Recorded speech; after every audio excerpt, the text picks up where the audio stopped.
When the anxious partner finally reaches the breaking point because of the avoidant, there's a moment in every relationship where patience runs out. Not suddenly, not explosively, but slowly, like a rope fraying over time until one final tug makes it snap. For an anxious partner in a relationship with an avoidant, that breaking point isn't born from one big fight or one single betrayal. It comes from years of being starved of emotional intimacy, from nights spent crying quietly while their partner sleeps peacefully, from conversations that never go deeper than surface level chatter. This breaking point is a moment of awakening, a painful realization that the constant craving for closeness will never be met. And when that moment arrives, it changes everything. At first, the anxious partner doesn't even recognize they're anxious. They just know they love deeply, they care too much, and they feel things intensely. They're often the ones doing the heavy lifting in the relationship, planning dates, initiating conversations, expressing affection, and working to keep the connection alive. To them, love is energy, attention, and effort, so they pour themselves into their partner. But when their love lands on an avoidant partner, it feels like watering a plant that refuses to bloom. The avoidant doesn't necessarily mean to hurt them. Their fear of intimacy and overwhelming need for independence makes them retreat.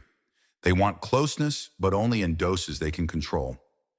To the anxious partner, this feels like rejection, a deep, soul-level rejection, and that's where the anxiety grows. Every unanswered text becomes a knot in their stomach. Every delayed reply feels like a message. You're not that important to me.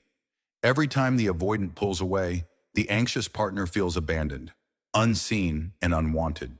And so, they chase harder. They overthink every word, every emoji, every facial expression, hoping to decode their partner's emotions. But chasing only triggers the avoidance defenses more, pushing them further away. The anxious one is left feeling like they're the problem, as if they're too needy or too emotional. They start apologizing for wanting love, for needing connection, and slowly they start to lose themselves. This is the first stage of breaking, self-betrayal. Self-betrayal happens when the anxious partner stops expressing their needs because they're afraid of scaring the avoidant away. They silence themselves to keep the peace. They start to shrink, walking on eggshells, carefully managing every interaction to avoid conflict. They tell themselves, if I can just be calmer, if I can just need less, they'll love me more. But the truth is, no matter how much they try to suppress their feelings, their heart still aches. They crave closeness that their partner isn't willing or able to give. This creates a constant emotional hunger that turns into resentment, and resentment changes everything. At first it's quiet, a sigh after another ignored text, a lonely night spent scrolling through social media while their partner's out of reach. But over time, that resentment builds until the anxious partner feels a coldness inside that wasn't there before. They begin to see the pattern for what it really is. They realize this dynamic isn't love, it's survival. They've been begging for breadcrumbs of affection while sacrificing their self-worth. And that's when the breaking point starts to take shape. Not as a fiery outburst, but as a slow and steady awakening. The breaking point isn't always loud. Sometimes it's silence. It's the moment the anxious partner stops asking where their avoidant partner is, stops sending the good morning texts, stops waiting for their phone to light up. It's the night they sit alone, not crying this time, but feeling a strange sense of peace because they've finally accepted reality. Their needs will never be met here. And that realization hurts more than any fight ever could. But it's also the beginning of freedom. When the anxious partner reaches this breaking point, something powerful happens inside them. They reclaim their voice.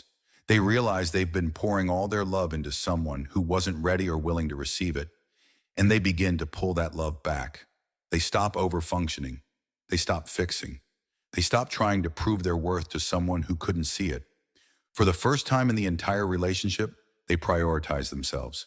And that shift is earth-shattering, not just for them, but for the avoidant partner as well. Avoidants are used to being chased. It makes them feel wanted, secure, and in control. But when the anxious partner stops chasing, it creates a void. Suddenly, the avoidant no longer has someone feeding them emotional energy. They're faced with silence, distance, and space that they didn't ask for but can't ignore. Many avoidants panic at this stage. They may reach out, trying to pull the anxious partner back into the cycle, promising change or showing vulnerability they've never shown before. But for the anxious partner, something has shifted.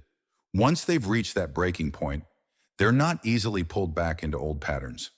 Breaking free isn't easy, though. The anxious partner often goes through withdrawal, like breaking an addiction. They were addicted to the highs and lows of the relationship, to the moments when the avoidant finally gave them attention. They were addicted to the hope that someday their partner would change. Walking away feels like ripping out a piece of their own heart. But this pain is different from the constant ache they've been living with. This pain is healing pain. It's the kind of pain that leads to growth, boundaries, and self-respect. For the anxious partner, this is the moment they start to understand themselves on a deeper level. They see that their need for reassurance isn't a weakness. It's a sign of a deep capacity for love. They realize that their emotional intensity isn't something to be ashamed of, but something to be honored. And they finally see that the right partner will cherish that emotional depth instead of running from it. This realization becomes a turning point not just in their love life, but in their entire sense of self. The avoidant, on the other hand, is left with a choice. Some avoidants double down, convincing themselves they didn't need the relationship anyway. Others finally see the cost of their emotional distance. They realize they've pushed away someone who truly loved them. And sometimes that's the only thing that cracks their own walls. But here's the truth. The anxious partner's healing can't depend on whether the avoidant changes or not. The breaking point is about reclaiming their power, not waiting for someone else to wake up. When you've spent years begging for love, you don't even realize how drained you are until you stop. The breaking point is that moment of clarity when you finally feel the weight of your own exhaustion. And it's also the first breath of relief. You stop blaming yourself for being too much and start recognizing that you were asking for the bare minimum all along, to be seen, to be heard, to be loved without conditions. This dynamic, anxious and avoidant, often feels like destiny when you're in it. The anxious partner feels drawn to the avoidant's independence, mistaking emotional unavailability for strength. The avoidant is attracted to the anxious partner's warmth, but terrified by their depth. It's a magnetic pull, but it's not healthy. And when the anxious partner reaches their breaking point, it's like breaking free from a spell.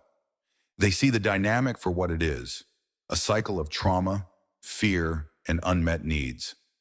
Healing after this kind of relationship isn't just about moving on, it's about rewriting your entire definition of love. The anxious partner learns that love isn't supposed to feel like begging, waiting, or proving your worth. They start to set boundaries, not out of anger, but out of self-love. They start to value consistency over chemistry, safety over chaos, and reciprocity over effort. And in that transformation, they become a stronger, wiser version of themselves. The breaking point is the moment where the anxious partner finally says, enough. Enough of waiting for texts that never come. Enough of crying over someone who can't meet them emotionally. Enough of trying to earn love that should have been freely given. And once that line is drawn, there's no going back. They've tasted the power of their own worth, and they'll never settle for less again.